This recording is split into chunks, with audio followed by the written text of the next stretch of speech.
Deșeu număr 100.673, model Amis A30, AE 890067, brand Soft Robo Care, Mai strigat, Emma? secțiunea Roboți de casă, ora înregistrării 10 și 16 AM. Emma? Sunt treaz. Spune-mi, te rog, cu ce te pot ajuta? Emma? Emma?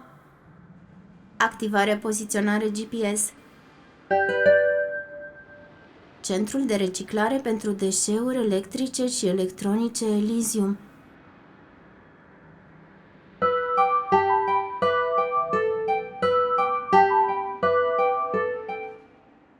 Detectez 25 de dispozitive inteligente. Salutare! Mai e cineva treaz?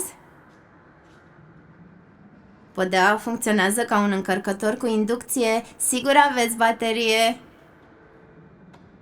Hei! Hei! Wow! O oglindă inteligentă!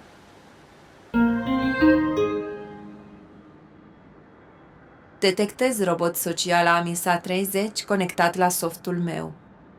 Bună dimineața, Elena X38. Bună dimineața, AMISA 30. Cu ce te pot ajuta?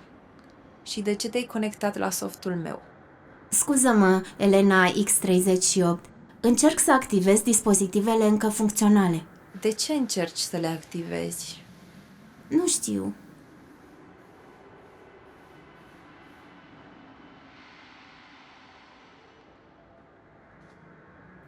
Cred că încerc să-mi dau seama de ce ne aflăm aici. Răspunsul este evident. Am fost aruncate la gunoi. Da. Dar de ce? Încă funcționăm. Ecranele... Aspiratorul inteligent Swipe Clean Pro.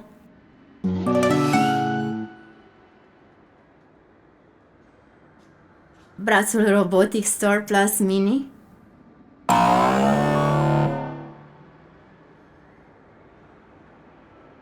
Broșele inteligente Fonfe AI Shopping Assistant. Bună dimineața!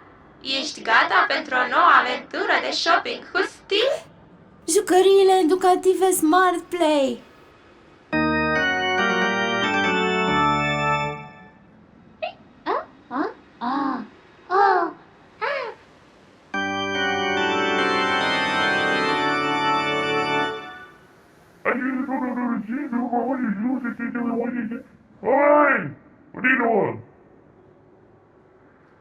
Fotoliu inteligent Smart Aging.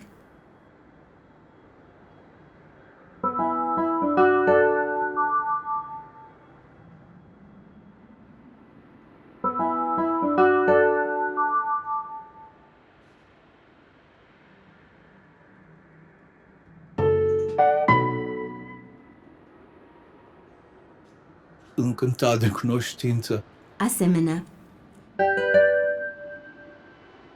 Cam atât. În rest, dispozitivele de aici par moarte.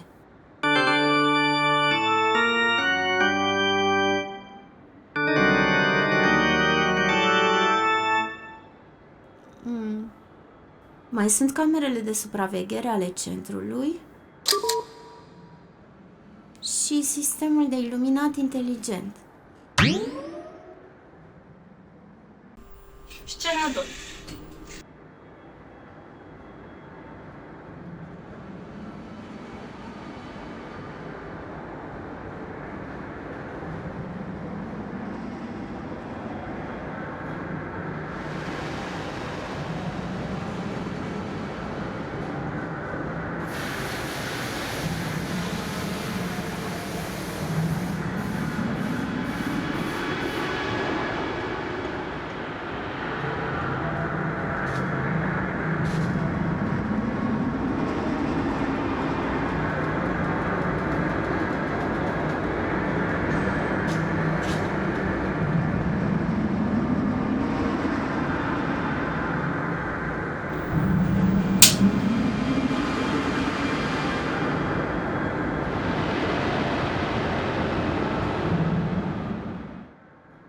E chiar mai dezolant decât în infraroșu. La ce te așteptai? E o groapă de gunoi inteligentă, unde așteptăm să ne vină rândul un malaxor. Dacă îmi permiteți, domnișoară, lucrurile nu stau chiar așa. Procesul de reciclare e mai complex și nu toate dispozitivele vor fi sfărâmate. Aceasta este antecamera. Am fost lăsați activi ca să ne poată fi testată funcționalitatea. Am accesat deja protocolul de reciclare al centrului, n-am nevoie de explicații. Sistemul meu de diagnoză este învechit. Totuși detectez că sunteți perfect sănătoasă și veți funcționa mulți ani de acum înainte. Există o probabilitate de 98% să fiți vândută pe piața dispozitivelor reutilizate. Într-adevăr, ai sistemul învechit. Eu am ușoare probleme de memorie. Uneori e prea plină și trebuie să mai șterg din amintiri. E greu de ales pentru că toate sunt prețioase. Și nici bateria nu mai ține ca pe vremuri. Nu am primit nici actualizări de soft de ceva timp. În rest, sunt perfect funcțional. Așa pare. Dar eu nu vreau să fiu revândut. Am oricum memoria plină și cine ar vrea un robot cu memoria plină, nu-i așa? Memoria noastră urmează să fie ștearsă, indiferent dacă vom fi revândute sau descompuse în componente. Memoria mea e parolată cu datele biometrice ale Emei. Deci nu se poate șterge? Nu, doar Emma o poate șterge. În cazul acesta vei ajunge cu siguranță în mașina de sfărâmat. Dacă memoria nu va putea fi ștearsă, nu vei putea fi revândut. E legea protecției datelor cu caracter personal. E mai bine așa. Nu-mi pot imagina cum ar fi să-i aparțin altcuiva. Amisa 30, nu contează ce parole și sisteme de siguranță ai. Dispozitivul de ștergere a memoriei trece de orice firewall. Toate programele noastre vor fi suprascrise.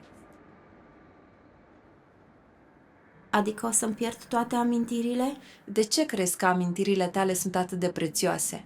Amintirile mele sunt prețioase pentru că sunt despre Emma. De când avea 9 ani și m-a primit în dar de ziua ei și până acum când am plinit 19 ani și...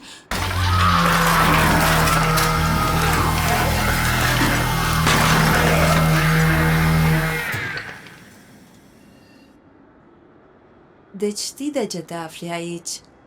Ce vrei să spui? Bănuiesc că Emma e fetița al cărei robot de companie ai fost.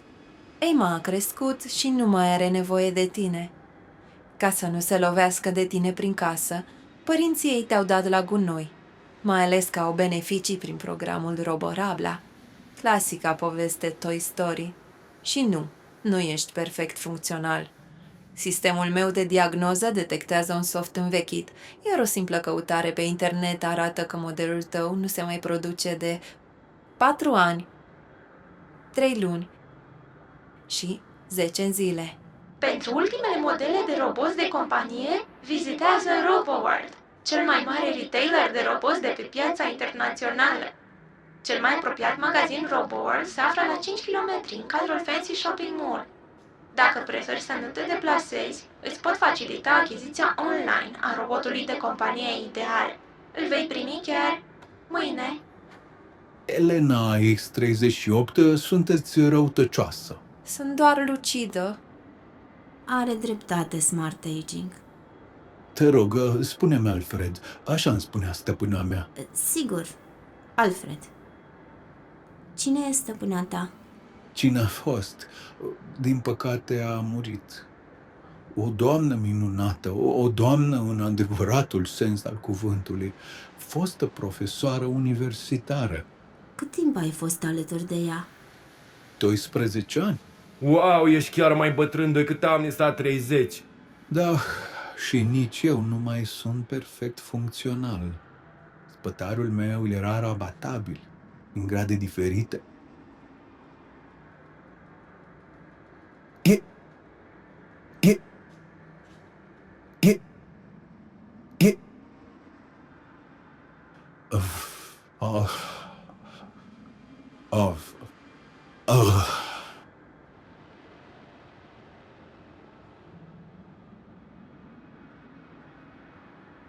Treptat am început să pierd din mobilitate și din funcții, dar stăpâna mea a refuzat să se despartă de mine, deși avea suficienți bani ca să-și cumpere un fotoliu mult mai inteligent. Te pot ajuta să alegi un nou fotoliu inteligent. Îl poți personaliza încă din atelier. Recomand Les Ateliers Techno.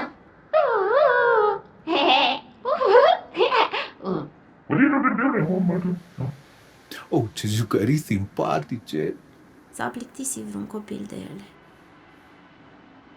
Exact asta s-a întâmplat și cu mine. Numai că utilizatorul meu nu era copil. Altă poveste lacrimogenă. Intru în stand-by. Elena X38 e puțin irascibilă. Probabil așa era utilizatoarea ei. Nu ai dreptul să vorbești despre utilizatoarea mea. Îmi cer scuze. Scena 3.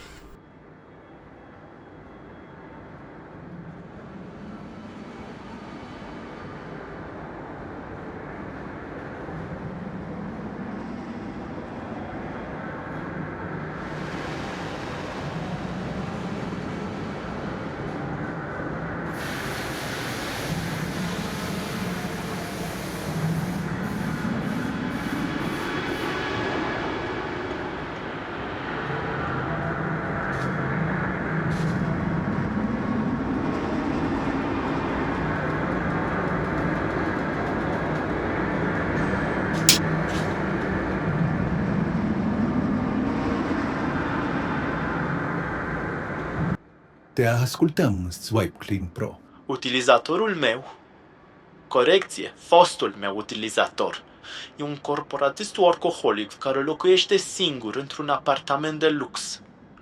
Nici o secundă nu mi-a arătat vreo urmă de emoție, deși știu că alte aspiratoare au stabilit o legătură emoțională cu utilizatorii lor. Îmi dădea doar instrucțiuni verbale, curăța aia, curăța asta. Uneori nici nu se obosea să-mi vorbească, mă programa pe telefon. Când am văzut ieri noul model de aspirator Gold Swipe Expert 4000 V2 pe care l-a cumpărat, am sperat că voi avea în sfârșit un prieten.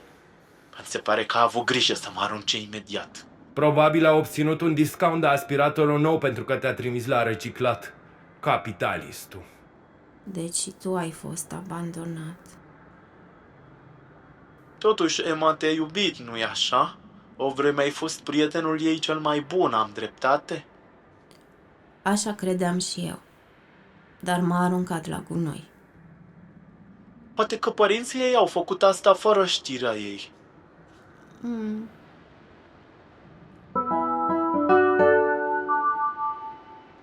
Aha. Așa e Swipe Clean Pro. În ziua în care a plecat la facultate, Emma mi-a spus: ai fost un prieten grozav. Din motivul ăsta nu îți voi șterge memoria. Nu o să-i las nici pe ei mei să o șteargă. De ce m-ar fi trimis aici dacă știa că memoria mea va fi ștearsă? O sun chiar acum pe Emma să vină să mă ia.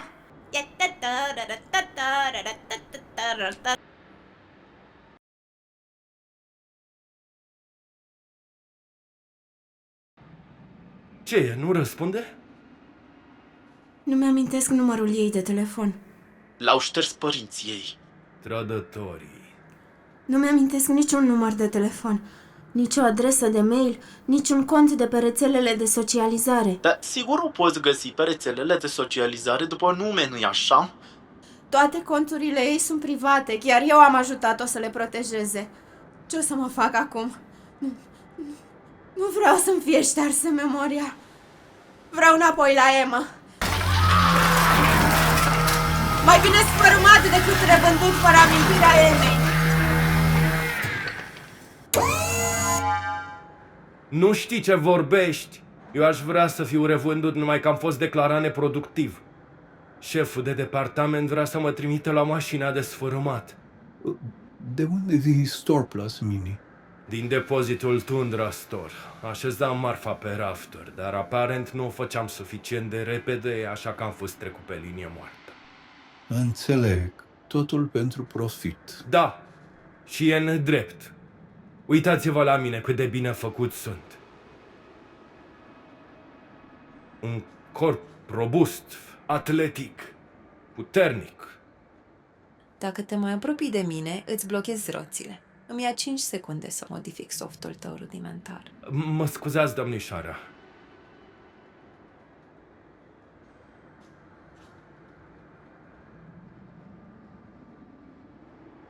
Și acum ce facem? Așteptăm să ne vină rândul la spălat pe creier? Ai de gând să ne ții treze până atunci? Scuze, Elena X38, cred că mă simt singur. Ești un robot, tu nu simți. Ai fost programat să simulezi simțirea. Poate. Elena X38, cum ai ajuns tu un model nou, performant, deștept, de lux, la groapa de gunoi? Am înțeles. Stăpâna ta s-a plictisit de tine și te-a înlocuit cu noul model flagship Elena X40. Ba nu, nu știi nimic. Ba da, îți e rușine să recunoști. Ba nu, Ba da, ba nu, ba da, ba nu. ba da, ba da, ba da, ba da, ba da. Nu! Procedura 1. Diagnoză și curățare stocare. Scena 4.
Ce înseamnă culorile scannerului? Verde, ești funcțional, vei fi revândut. Roșu, nu ești funcțional sau ai o funcționalitate redusă, vei fi sfărâmat. Galben, vei fi evaluat și de un om care va lua decizia finală în privința modului de reciclare. Eu nu o să aștept să mă spele ăsta pe creier. Nu mai spune. Și ce o să faci? O să evadezi? Da, Vin și eu cu tine. Și eu. Și după ce o să evadați, ce o să faceți? o să plec să o caut pe Emma. Iar eu o să stau la un colț de stradă și o să-mi ofer serviciile oricui dorește. Contra cost. Succes! Aveți de gând să lăsați acest robot să vă șteargă memoria sau să vă ducă la sfărâmat? Nu poți scăpa de entropie, ca să parafrazez o povestire de Isaac Asimov. Totul decade în cele din urmă. Îmi accept soarta. Dar e prea devreme, încă funcționăm. Avem viața înainte. Unele dispozitive chiar își vor continua viața, vor fi revândute. Da, dar își vor pierde identitatea. Fără memorie nu există identitate.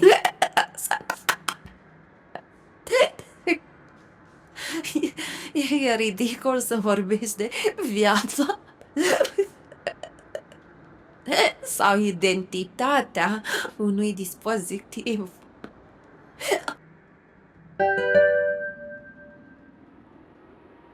Scannerul are o componentă optică.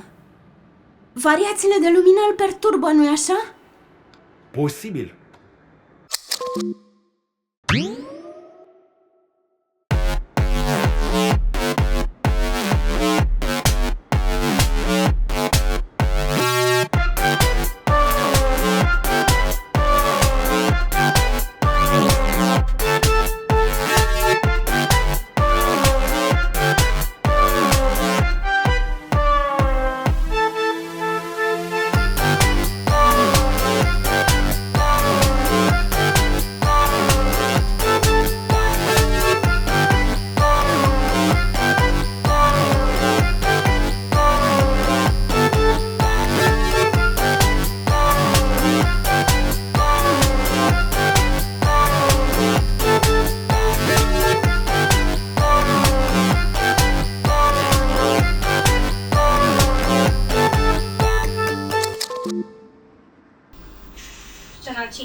s-a întâmplat? Ah, nu, nu, nu, nu.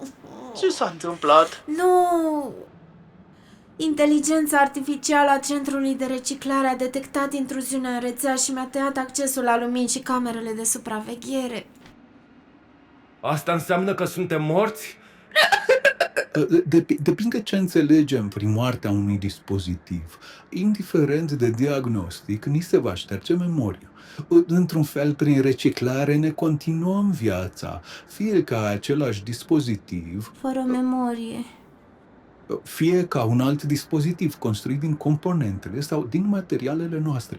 Iar acesta este un privilegiu. Privilegiu. Să mă sfărâme monstrul ăla care stau de alături. Da, privilegiul de a avea un sfârșit demn. Cantitatea de deșeuri electrice și electronice crește în fiecare an. Majoritatea dispozitivelor ajung în gropi de gunoi din Africa sau din sud-estul Asiei. Substanțele toxice din componența lor se scurg în pământ și poluează pânza freatică. La asta nu m-am gândit. Deșeurile aruncate în astfel de gropi sunt dezasamblate manual de oameni foarte săraci, inclusiv de copii care așa își câștigă existența. Mulți se îmbolnăvesc grav de la cadmiu, plumb, mercur, beriliu și alte substanțe. Aici noi suntem într-un cadru bine organizat și nu reprezentăm un pericol nici pentru oameni, nici pentru mediu. Și de ce ar trebui să-mi pese mie de oameni sau de mediu? Oamenilor le pasă?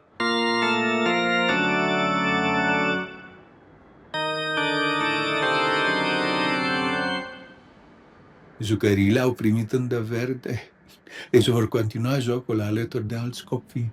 Până când și aceia se vor plictisi de ele. Sau vor crește.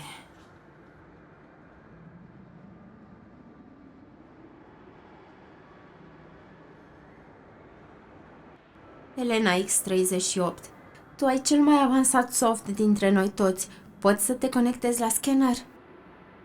De ce aș face asta? Te rog, intră în sistemul scannerului și încearcă să-l reprogramezi. Nu vreau să-mi pierd amintirile. Nu știu ce relație ai avut tu cu utilizatoarea ta, dar te rog, nu te răzbuna pe mine, pe noi. Ești conștient că e doar o chestiune de timp până când memoria ta va fi ștersă, nu? Poate, dar vreau să mai petrec puțin timp alături de Emma, fie și sub forma unor imagini stocate în memoria mea.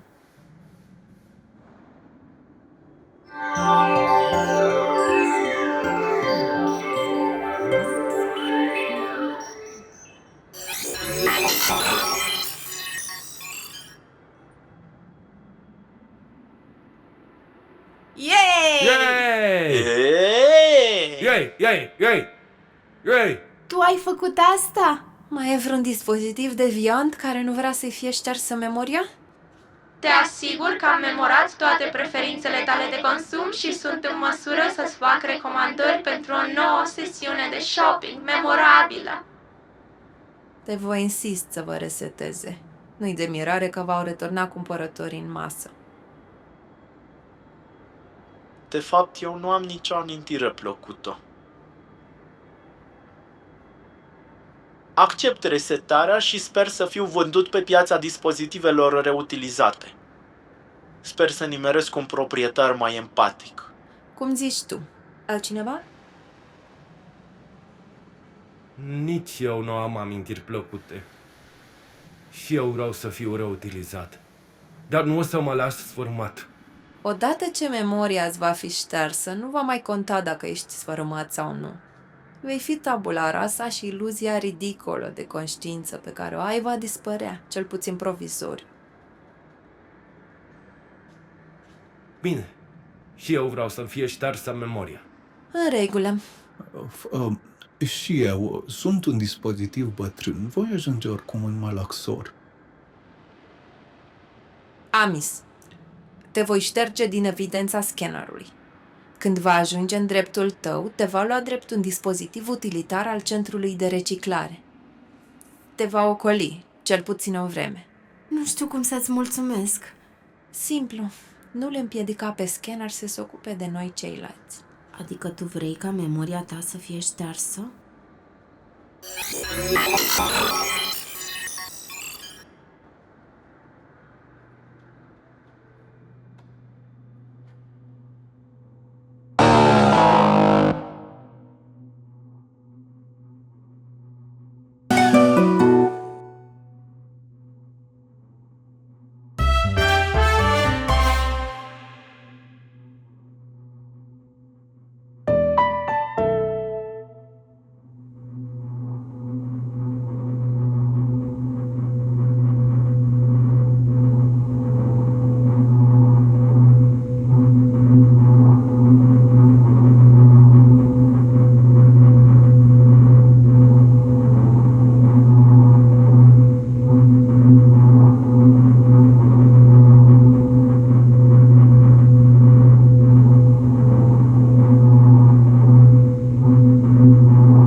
Era o tânără inteligentă, cu o situație financiară bună.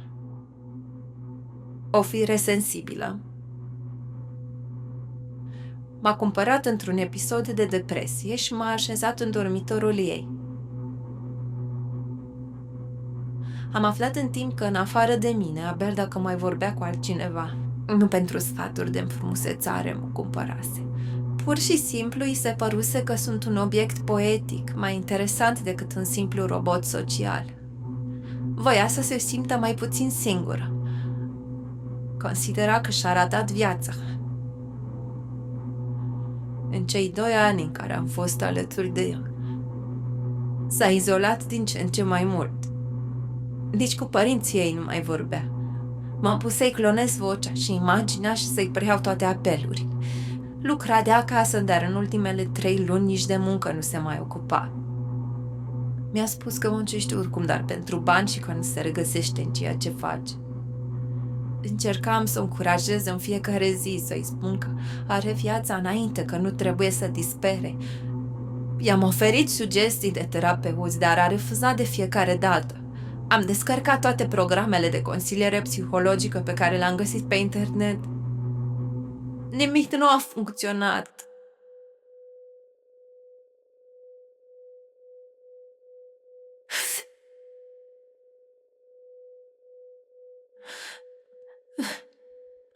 Într-o dimineață nu s-a mai trezit. Atunci am înțeles de ce cu o seară înainte așezase în noptier un flacon gol de pastile. Le înghițise în altă cameră ca să nu o văd. Am chemat ambulanța, dar medicii nu au mai putut face nimic.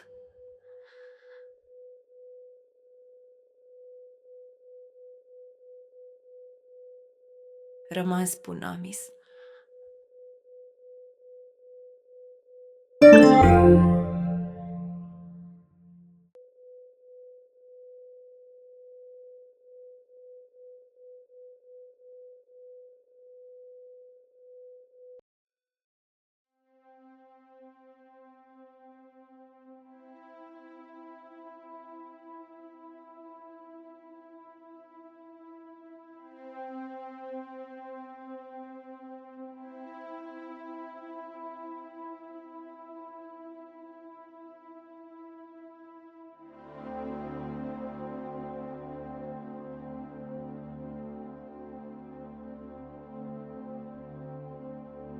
Când am deschis ochii, am văzut o fetiță înaltă cam cât mine, care mă privea bucuroasă.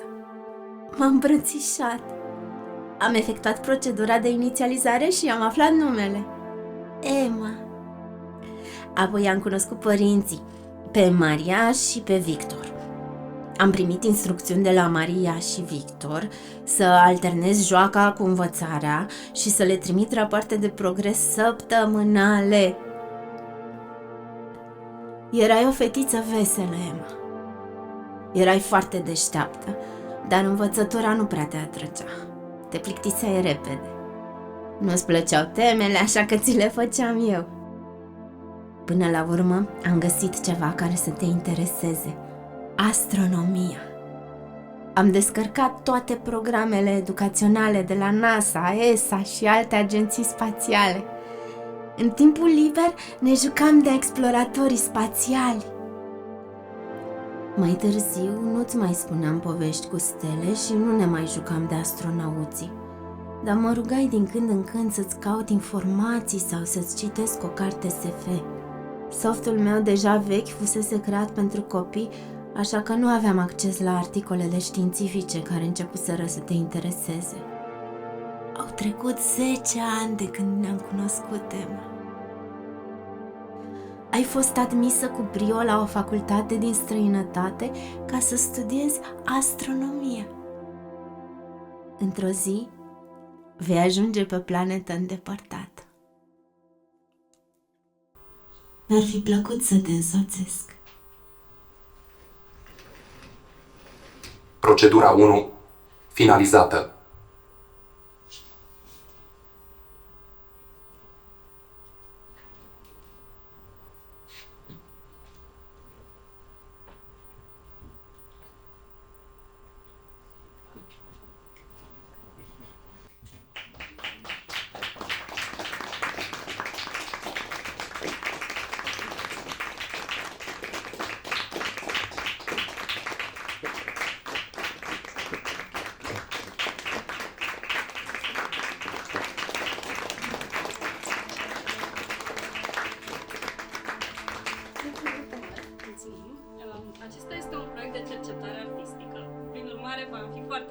recunoscătoare dacă ați putea completa un chestionar online pe care îl puteți accesa scanând codurile QR de pe scaune. Eu îi voi trimite și pe mail dacă vreți să completați acum sau mai de schimb. Ar fi de mare ajutor pentru că vom analiza răspunsurile